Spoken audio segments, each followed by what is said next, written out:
From Kingpins Beaverton, here for the title matches of today's JBT event. Just getting started in both scratch and handicap. Danny Chalmers dominated the scratch division today, looking to win this final match in the stepladder as the 1 seed to win his 3rd career title. He starts off with a pretty strike there in the first. Newcomer to the finals, that's Micah Mattingly, not the way he wanted to start the title match. He's playing Jade Walters there, and the difference is 14. Jade has to beat Micah by 14 to tie, 15 to win. Jade and Micah were flip-flopping the lead most of the afternoon in a handicap.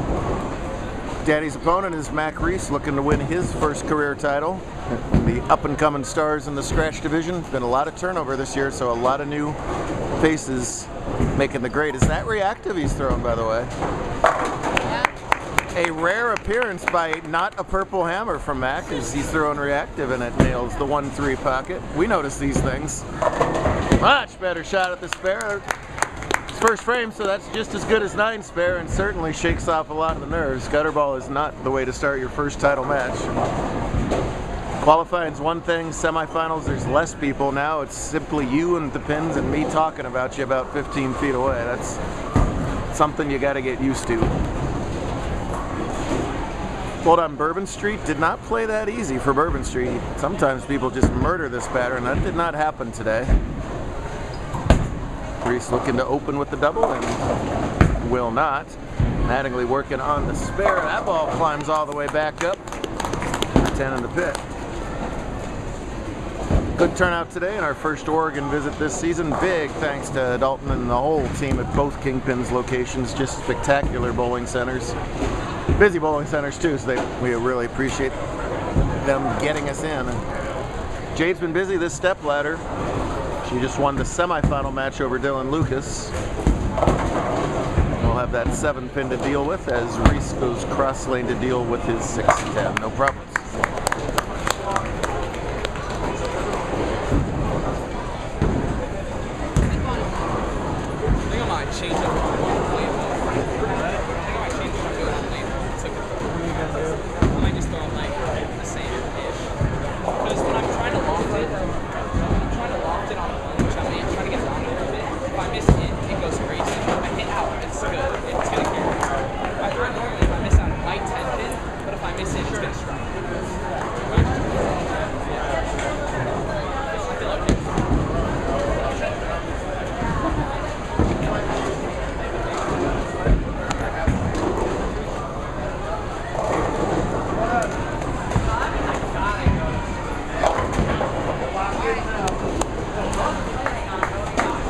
See you next week in Phoenix.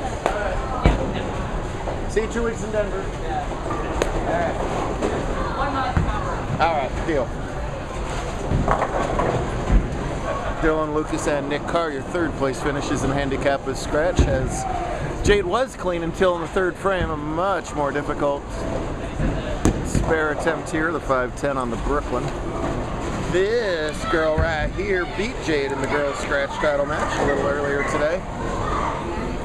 So Jade's bowled all 3 rounds between girls and handicap. Danny made his mark towards the end of last season when he won his 1st career scratch title. He's won one already this season at Tacoma. This is close. Ooh. So a 2-time scratch winner. Definitely bowler of the year potential. Danny has always been able to hook the ball, kind of the prototypical lefty, but he's gotten his form much more under control. You know, a couple of years ago, it was just kind of stand right, spray and pray, throw left. Now it's a much more matured game. He's able to repeat shots a lot better, and that's why you find him leading tournaments.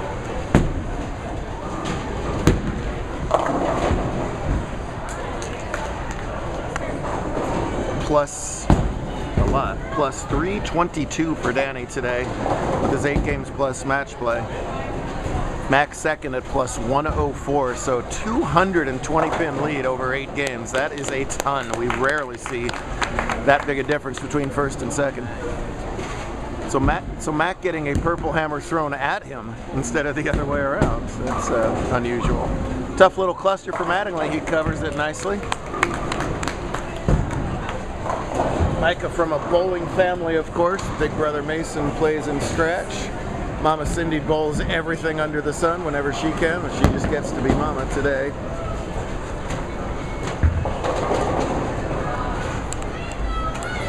Mattingly name, a famous name up here in the Northwest.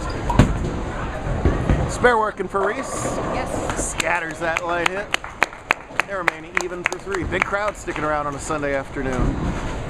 They're all celebrating the Buccaneers' 20-pin victory along with me. And all mourning the Mariners being the stupid, stinking Mariners. We don't forget the Eagles. Oh, that was a heartbreak.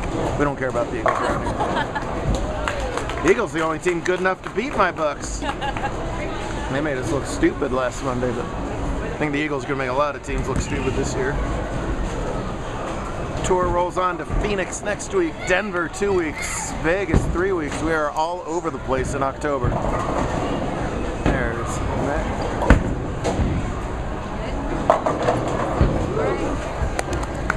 That could have been a lot worse than just a 4-pin. He'll take that, remain Dutch with the spare, while Jade's got to shoot the exact same spare Micah just shot on that lane. Many ways to chop this, unfortunately. Let's see if, like Micah, she can avoid that. He said the whole field didn't bowl that hot on Bourbon Street, but these two sure crushed it. Jade plus 317, Micah plus 339. Say it with me. Say goodbye to handicap.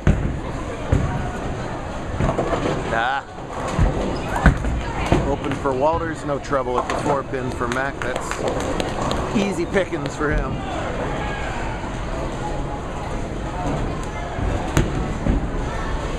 Jade won career title at Tacoma the previous season, and she says she's just got a cartload of seconds in our tournaments and other tournaments. She says 9 seconds, and at least 3 of them are with us. Title matches can be coin flips. Once you get there, it's kind of a anything goes scenario. But it is darn hard to get there in the first place. So second stinks as a competitor, but you still beat like 40 other people to get that second place. No, nice shot from Danny. See how well he's hitting the line? Good follow through from Walters as well. Oh, wiggles that 7-pin. I think a nice solid two-footed jump would have knocked that pin over there. How many degrees off its axis must a pin fall at if it reaches? Like if a pin goes 1 degree off its axis, does it have to fall? No. There's a certain number of degrees where if the pin goes, it has to fall. What is it? 45. 45? It damn well better fall at 45. I don't know, I threw it a random degree. 7 degrees off its axis. She was closer. Pin to be approved must fall. Yeah, 0.5 is closer. It's closer to 7 than 45. Danny, good form on that strike ball. Equally good on the 7-pin, hard and straight with the plastic, no problem. Danny's sister Piper off in freshman year at the Mount. I know they had a tournament this weekend as college bowling kicks into gear this time of year. We've lost a lot of people in the Northwest to colleges, but they're all out doing good things. And we'll see them back here on their breaks, main event hopefully. That's left the target for Micah, but it holds. Just breaks up that split. Bourbon Street's about a 7-to-1 ratio. There should be plenty in the middle and plenty of friction to the right. I think it was the surface more than anything that kind of flattened out the pattern, made it a little tough, a little wiggle at the break point. Not for Danny though, he was not reading any difficulties. Oh man! Everything but not the 7-pin over. I think that was about 4 degrees off its axis on that 7-pin. Micah fiddling around with his thumb. I know he said his wrist hurt when I was checking the scores back at about game 2. This is game 9 for him. So if his wrist hurt in game 2, it's probably got the old Jello wrist going by this point. He's got to fight through it at this point. One of your best shots. Oh, that's gone way left. Was on an open, which is the only good news in that scenario, as he just picks off the 4-7-8 and smiles at his team over there, saying oopsie. Both bowlers clean without doubles in the scratch division, keeps it a basically even game.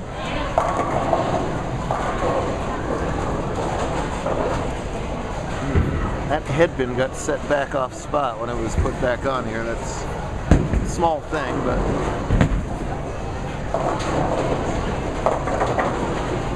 actually might have made a little difference there as he goes through the schnoz. Only goes 3-6, so back-to-back opens in frame 5 and 6 give Walters new life here, as she is yet to strike and has 2 opens of her own, but has a chance to do something about it here in the 6th.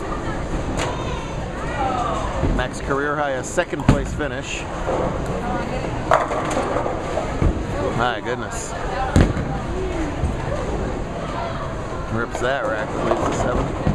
That 2nd place finish was when he, in his own words, got goobinated by Andrew Guba last year. Andrew goobinated a lot of people last year. There's no shame in losing to Andrew, as he won 10 titles last year all over the place.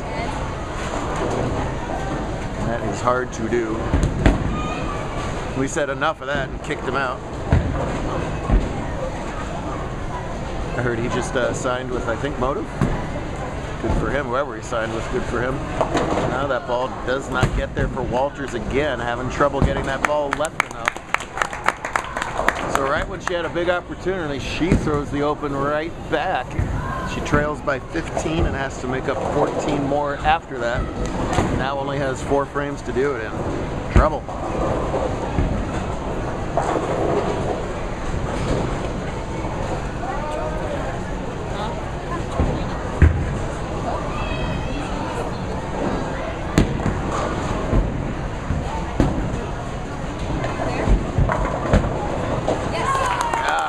On that 10th and gets it to fall. Her first strike of the title match.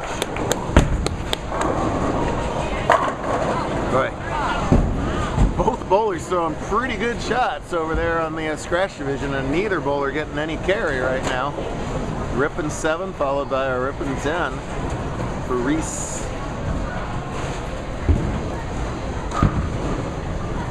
Back from east of the mountains, Spokane area. Takes him all over the place for the bowling. A dedicated bunch of parents as much as the dedicated bunch of kids. Especially up here where you got lots of geography. Nicely done at the 10. Let's see what Mattingly has in the 7th on the open. Another good shot, another 9 count. Boy, strikes hard to come by right now.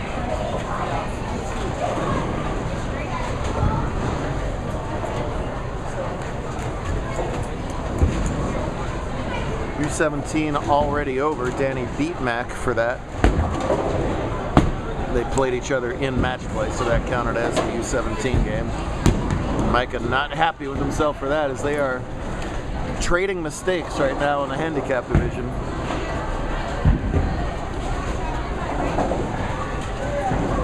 Only a 124 entering average for Micah, so I mean, he's still most likely going to bowl a game over his average here. As this time Danny gets his break. Mac had a real similar shot on the right side, leaving the 4. Danny caves in the trouble to only leave the 6. He will gladly take that. Can Mattingly recover? He sure can. Pretty ball there. Micah also beating me in necklaces 5-2. I got 2. He's got like all kinds. He's got chain. He's got the puka. He's got it all going over.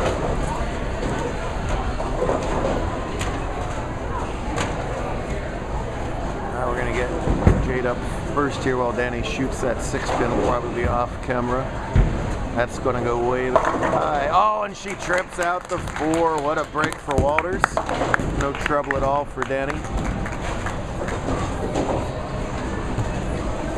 Danny's plus 300 included a 258 high game in 1, 2, 3, 4, 5, 7 out of the 8 games in qualifying and semis over 200. It's a good way to lead a tournament on any scoring pace. Walters with the double. This is a giant shot for her in the 9th frame. Sorry. Well, sorry, Mia. Mia just got attacked by the tripod. I was trying to not just get Jade's back. I was trying to get the pinfall also, and we had an episode of When Tripods Attack back here. Potato on a tripod. That's how you record these things. All even, Chalmers and Reese, 4 frames to go.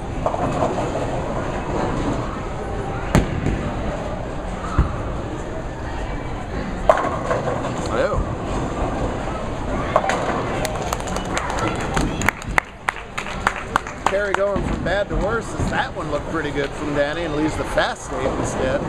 That is on a spare, so he drops those 2 pins in count to fall behind by that margin.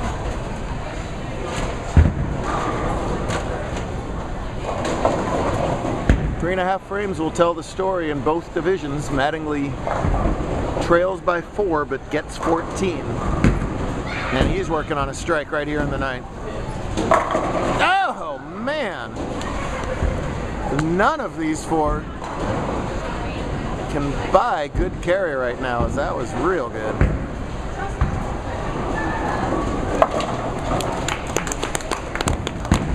Chalmers solid on the spares.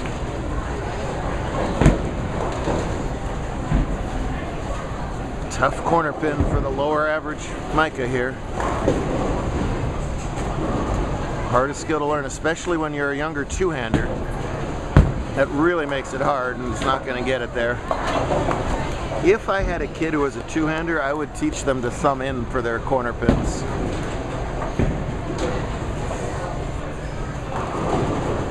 So I think you make it so much harder on yourself, even if you switch to plastic and everything. But guess what? No kid. Don't have to teach nobody nothing. There you go. Finally, we get some carry, and that's a big one. Because that was light. That certainly might have not carried. It does. He gets the 2-pin lead as a result, getting a hit to work. 10th frame for Mattingly.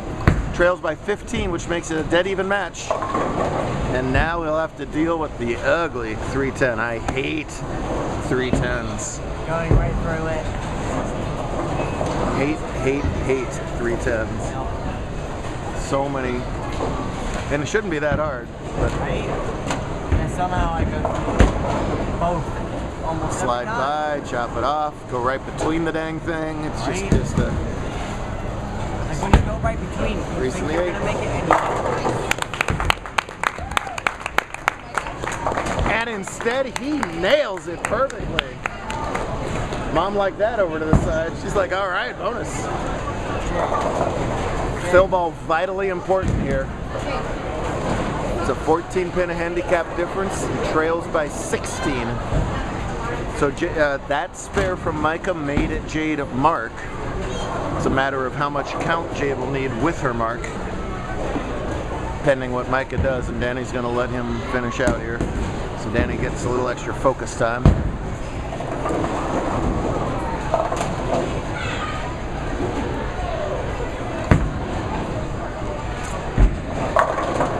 All right, not bad at all in the count. A 151 game, that's very good for him.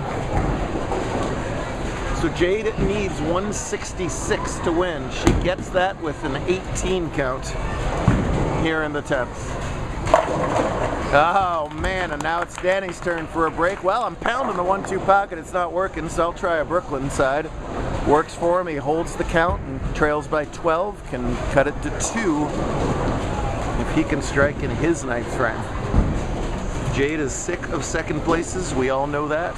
Nobody knows that more than Jade. She has to not be thinking about that right now. Especially spare work, and needs to throw her best shot right here, and it is so wide, and it's coming back, but not enough. She's gonna lose even if she makes it. The best she can do is 165. And I beg your pardon, that would be a tie. She needs spare strike to tie. And part 1 of that is sparing a 2-4-10. My goodness. you did it earlier. Certainly can do it. Ah. Chalmers goes, what do I have to do? Right here, it's Walter's moment. Gotta have it. This could be close. Oh! Just misses it. So close. Had to have it, does not. Jade is going to have to suffer another second, and Micah Mattingly escapes with a first career JBT title. They both look stunned. Oh my goodness gracious. Ah!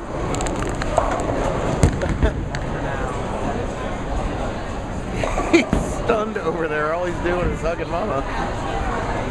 Can't believe it.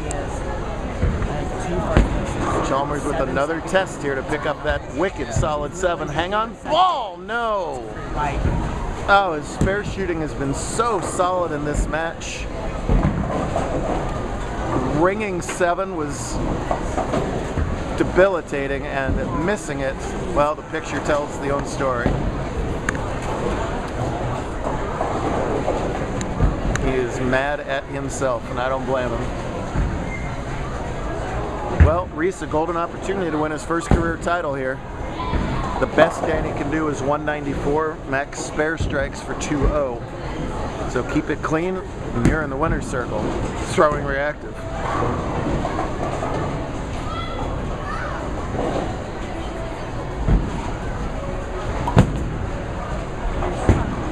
That'll do it.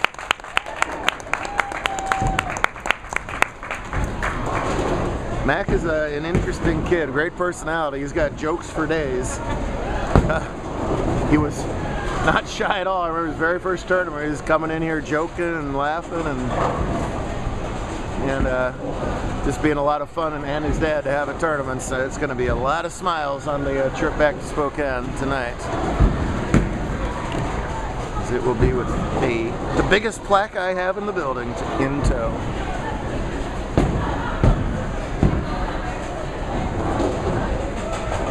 Provided he stays behind the line on this shot, which you're about to see as he walks on camera.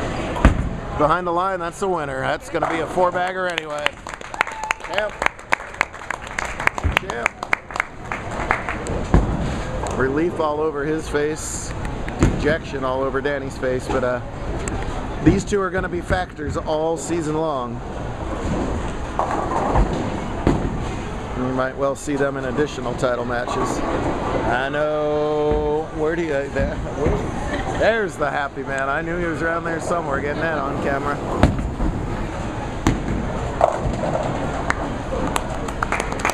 It was a struggle to carry, and he had the better finish, going back 4 to get him into the 220s and into the winner's circle.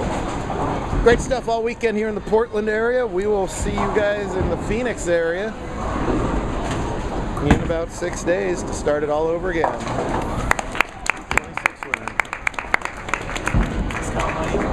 Yes, sir.